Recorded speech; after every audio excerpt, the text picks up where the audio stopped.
নমস্কার, গোপাল মানবের পরিবারের সকলকে স্বাগত জানাই। আর নতুন বছরের আগাম শুভেচ্ছা তোমাদেরকে সকলকে জানাই। তো তোমরা কেমন আছো? আশা করি ভালো আছো। তো আমার আর কাজ কি আছে বলো, ঘরের ভিতর ছাড়া সারাক্ষণ এই ঘরের বাইরে বাইরে তো আর বেরোতে পারি না সেরকম একটা। তো যাই হোক, ঘরে রান্না বান্না আর বাচ্চা সামলানো আর সেলাইয়ের কাজ এটুকুই আমি করি, সেটুকুই তোমাদের সামনে তুলে ধরছি। চলো। তো দেখো, বিছানাটা গুছিয়ে ফেললাম। আর এবার একটু বিছানার গোছানোটা চেঞ্জ করলাম। আগের যেরকম বালিশগুলো সব এইদিকে রাখতাম, কোল বালিশটা ওদিকে রাখতাম, তো এখন যেহেতু শীতের অনেক কিছু রয়েছে, তো আমি এইভাবে সব পরপর রেখে দিলাম। আর একটা একটু নিতেও সুবিধা হবে। আর এতটাই ঠান্ডা পড়েছে, আর কি বলো, তোমাদেরও তো ঠান্ডা লাগে, শুধু আমার একার না। যেভাবে ঠান্ডা পড়েছে, তো দেখো, এটা আমার গোগল যখন হয়েছিল তখন এই ঠিক এরকমই ঠান্ডা পড়েছিল, কিন্তু এর আগের থেকে ঠান্ডা পড়েছিল। এবার যেরকম মানে ঠান্ডাটা পড়েছে, কিন্তু এই কদিনই একটু ঠান্ডাটা বেশি। তো যখন হয়েছিল 1 মাস বয়স, যখন তারপর থেকে এত ঠান্ডা পড়েছিল, তো ও ঘুমাতে পারতো না। তো এই হট ব্যাগটা মানে দিয়েছিল ছোট্ট ঠাম্মা গরম করার জন্য। তো এটা এখন আমার মেয়েই শুধু ব্যবহার করে, আমার ছেলে তো কিছুদিন ব্যবহার করছে, আবার সেটা কাজে লাগছে আমার ছেলের জন্য। তো যখন শুচ্ছে আর কি, ঠান্ডায় শুতে পারছে না, সবসময় কোলে থাকছে, তো ওকে ওর বিছানাটা আর কি গরম করে দিচ্ছি। তখন ওইটা গরম হলে তখন কিন্তু ঘুমাচ্ছে ভালো। আর যখন ও হয়েছিল, সব সময় এইভাবে বুকের মধ্যে এরকম রেখে ওই পিলারটার ওখানে আমি একটা বালিশ দিয়ে হেলান দিয়ে বসে বসেই থাকতাম সারা রাত। দিনের বেলাও তাই থাকতে হতো। এমনকি আমার মেয়েও ওরকম ভাবে নিয়ে থাকতো, যখন দেখতো আমি আর পাচ্ছি না, কারণ আমাকে তো সকালে কাজ করতে হবে, তো মেয়েও এরকম ভাবে বুকের ওপর নিয়ে ওকে ঘুমাতো। সেই দিনগুলোর কথা মনে পড়ছে। কালকে একজন ফেসবুকে মানে আমার ফ্রেন্ডের রয়েছে, তো ওরও বাচ্চা হয়েছে, তো ওভাবে বসে রয়েছে, ও তো এইভাবে নিয়ে বসে আছে।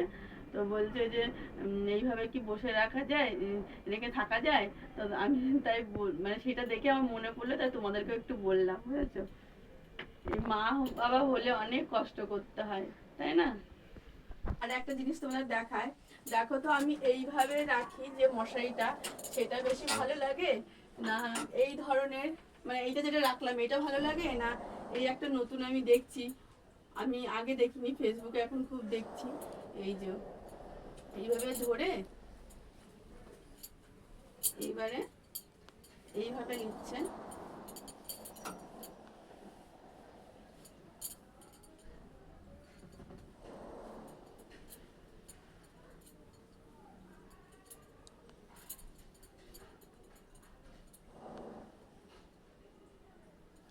তারপরে এই যে এইভাবে রেখে দিচ্ছে।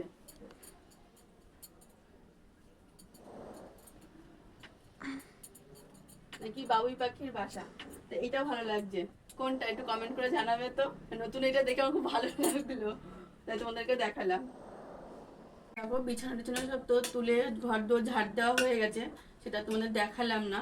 এবার হচ্ছে ভাত খেতে নেব, মেয়েকেও দেবো, আমিও খাবো, আর আমি খেয়ে তারপরে গোবরকে খাওয়াবো।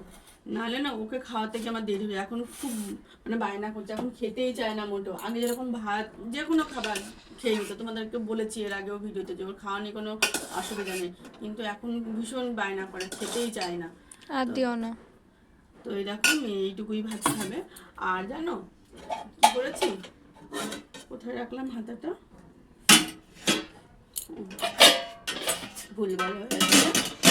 এই দেখো, শীতের সবজি, আর এই যে গাজর, বিট, আলু, ফুলকপি, পেঁয়াজকলি সব দিয়ে একটা ভাজা করেছি।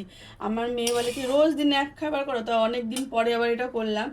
আর আমাদের এটা এখন 12 মাসই খাওয়া হয়। আর আগে জানো, আমি যখন ছোট ছিলাম, মানে ছোট কি বিয়ের আগেও, বিয়ে হয়েছে পরেও আমি বিশেষ করে বিট গাজর খেতাম না। তো যখন মেয়ে হবে সেই সময় ডাক্তার আমাকে বলেছিল যে এইগুলো বেশি করে খেতে, তখন থেকে আর কি অল্প অল্প খাওয়া শুরু হয়েছে। তো ছেলে মেয়ের জন্য মা হতে গেলে অনেক রকম সহ্য করতে হয়, অনেক কিছু চেষ্টা মানে শিখতে হয়, মা হওয়াটাও একটা অনেকটা শেখার ব্যাপার, তাই না? তো যাই হোক, আমি এইগুলো খাওয়া শিখে গেছি, আর এখন আমি এগুলোই খাই। আমার মেয়ে এগুলো কিন্তু কাঁচা খেতে ভালোবাসে, কি রোজই মানে ওকে স্যালাডে দেওয়া হয়, কিন্তু আমি খেতে পারি না কাঁচা, তাই রান্নাটা করেই খেতে পারি, তাই রান্নাটা করি। তো আমার মেয়ে আমার রান্নাটা অতটা পছন্দ করে না, তো কি করব, ওকে কাঁচা দিয়ে আমি রান্না করে খাই। তো এখন যেহেতু ডাল সিদ্ধ করেছি, তো তার জন্য এই ভাজা দিয়ে এখন খাওয়া হবে। গোগলকে তো এই দিলে শুধু শুধু বসে বসে খেয়ে নিত, এখন আজকে যে কী করবে জানি না। বলছি না অনেকদিন ধরে ও খাওয়া নিয়ে খুব প্যাকনা করছে। আর দেবো ভাজা না, তোর বাবা তো এখনো আসেনি, তো সে করবো ওর বাবার জন্য একটু আলুর দম আছে কালকে, ওটাই ও বাবা খাবে আর আমরা এখন এই দিয়েই খাবো। তারপরে দুপুরে যে সয়াবিন রান্না করা হবে, যাব ছাদে জামা কাপড় মেলতে। কালকে কাচাকুচি করেছি সেইগুলো, মানে ছাদে আর যাইনি বিকেলবেলায়, মানে খাওয়া দাওয়ার পরে মেলতে যাওয়া ভেবেছিলাম। তারপরে বললাম ছোটো মাদের হয়তো অনেক কিছু মেলেছে, তা ফাঁকা নেই, কিন্তু দেখলাম যে না ফাঁকাই ছিল, মেলে দিয়ে আসলে এতক্ষণে মানে শুকিয়ে যেত। অনেকটা বেলা হয়ে গেল, রোদটাও আজকে বেশ ভালো মতোই হয়েছে, উঠেছে আর কি। তো যাবো একটু খাওয়া দাওয়ার পরে, রোদটাও পোয়ানো হবে আর জামা কাপড়টাও মেলা হবে। তো খেয়ে নিই তারপর ছাদে যাবো, ঠিক আছে? দেখো গোগলে খাওয়া হয়ে গেছে, দেখি কোথায় গেল। এই কোথায় গেলি বাবা?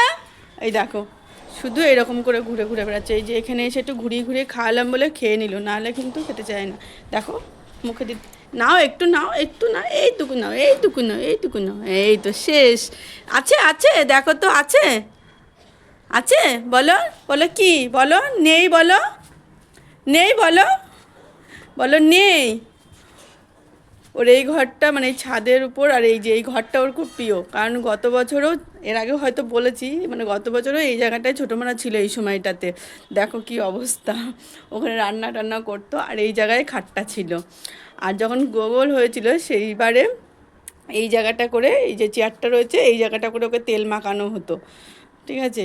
আর হাওয়া দিত, খুব ঠান্ডা লেগে যেত মাঝে মধ্যে। তারপরে একদিন আমাকে বড়দি বললো যে বাইরে নিয়ে তেল মাখাবে না, স্নান টান করিয়ে তেল টেল মাখিয়ে স্নান করে তারপরে ছাদে নিয়ে বসবে। তো তারপর থেকে তাই করতাম, রোদে এখানে বসতাম, সেইগুলো মনে পড়ছে। আর এই জায়গাটা তখন তো ছাদ ছিল না, মানে ঘর ছিল না তখন, তো মানে ইসে ছিল, খোলা ছিল, যার জন্য কি বেশ ভালো ছিল রোদটা। আর এখানে জামা কাপড় মেলতাম, অনেকটা টাইম এখানেই কাটাতাম যখন হয়েছিল। তারপরে ঘরে গিয়ে সব কাজকর্ম করতাম। আর ভাবছি এবারও এই যে সবগুলো আছে সোফাটা, এগুলো নোংরা হয়ে রয়েছে, ভাবছি পরিষ্কার করে আমরা একটু এই দুপুরবেলা খাওয়া দাওয়ার পরে বা সকালে একটু বসতে পারবো, তাই পরিষ্কার করব, দেখি আজকে পারি কি না। এদিকে দেখো আমার মেয়ে এই যে লেবু নিয়ে বসে পড়েছে। এই ছোট্ট ছোট্ট লেবুগুলো না দার্জিলিং গেছিলো তো, ওর বাবার একটা বন্ধু দার্জিলিং গেছিলো, তো আমাদের জন্য অনেকগুলো আর কি লেবু নিয়ে এসছে। তাই ওই এটা লেবু নিয়ে এসেছে, এবার ছেলে দেখলেই খাওয়া দিন, ওর শুধু আপেল লেবু কলা, মানে ফলের দিকে এখন খুব ঝোঁক হয়েছে। ভাত টাতগুলো খেতে চায় না, কিন্তু ফলটা খেতে ভালোবাসে এখন। আর এই যে সারাক্ষণ এইরকম, এই যে এই চরকি বাজার মতো করে এই ঘর আর ওই ছাদের ভিতর ওই দিকে চলে যাবে, ওই যে দেখো ওইদিকে আসবে, এই যে ওর এটাই কাজ। এই যে এই যে গোগল লেবু, গোগল লেবু, লেবু, না না না, এই করে বেড়ায় সারাক্ষণ। শুধু ভয় লাগে শুধু ওই ওই জায়গাটায়, সিঁড়িটার ওখানটাতে যদি কখনো চলে যায়। এই জন্য মেয়েকে এখানে বসিয়ে রেখে আমি যাব ছাদে জামা কাপড় মেলতে। তো দেখো এই যে পরিষ্কার করে ফেলেছি, ওই প্লাস্টিকটা তুলে দিয়েছি আর চাদরটা পাতা ছিল চাদরটাকে উল্টে দিয়েছি। তো এই দেখো এখানে বসতে পারবে এবার, তাহলে কেমন ধুলো ছিল বসা যাচ্ছিল না, তাই না? কেমন লাগছে এটা? ভালো লাগছে। ঠিক আছে।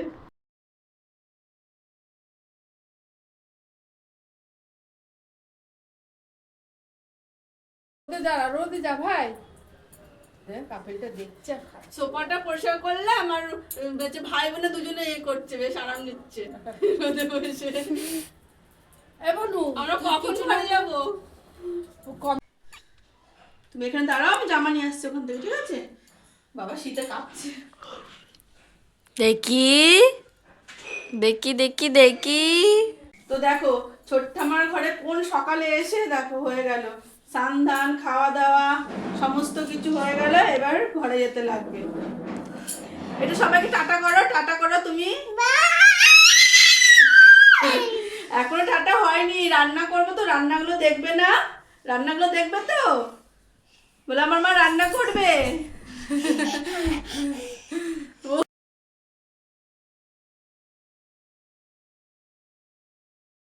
তো ছাদ থেকে জামা কাপড় মেলে গোগলকে স্নান করিয়ে সব কিছু কমপ্লিট করে চলে এসেছি, অনেকটা সময় ওখানে দিচ্ছি। আর ওই ঘরে গিয়ে আমরা অনেকটাই অত্যাচার করি, আর কি বলবো, ছোটো মা কিছু বলে না, যতদিন ভাইয়ের বিয়ে না হয় এরকম বলি আর কি, ততদিন থাকবো, কিন্তু সেটা জানি না ভাইয়ের বউ নিশ্চয়ই ভালো হবে, সেটাই আশা রাখবো। ওইসব কেন খারাপ মন্তব্য করবো, তাই না? তো যাই হোক, ওখানে সব কিছু করে টোরে আসলাম। এদিকে ওর বাবা চলে এসছে, আর দিকে ডাল বসিয়ে দিয়েছি, টমেটো দিয়ে ডাল করেছি, সোমবার দিয়ে দিয়েছি, ফুটেও গেছে, ওটা নামাবো। আর এদিকে সয়াবিন রান্না করবো বলেছিলাম, আমি 2 প্যাকেট নিয়ে এসেছিলাম সকালবেলায় পাশের দোকান থেকে কিনে, কিন্তু ওর বাবা দেখে আবার 1 প্যাকেট নিয়ে আসলো। কেননা মেয়ে বলছে অন্য কিছু খাবো, অন্য কিছু বলতে মানে একটু মাংস টাংস এরকম কিছু খাবো বলছে, আজকের দিনে এই খাবো, এরকম সে কালকের থেকে শুরু করছে। আর ওর বাবা বলছে না, সয়াবিন রান্না হবে। তারপরে ওর বাবা বলছে তাহলে এক কাজ কর, চিলি সয়াবিন খাবি? উঠলো বাড়িতে কটক যায়। তা বললাম ঠিক আছে তাই করে দিচ্ছি, কিন্তু ভাত দিয়ে খাই? বলছে আমরা তো ভাত দিয়ে খেয়ে থাকি, আমরা ভেতো বাঙালি।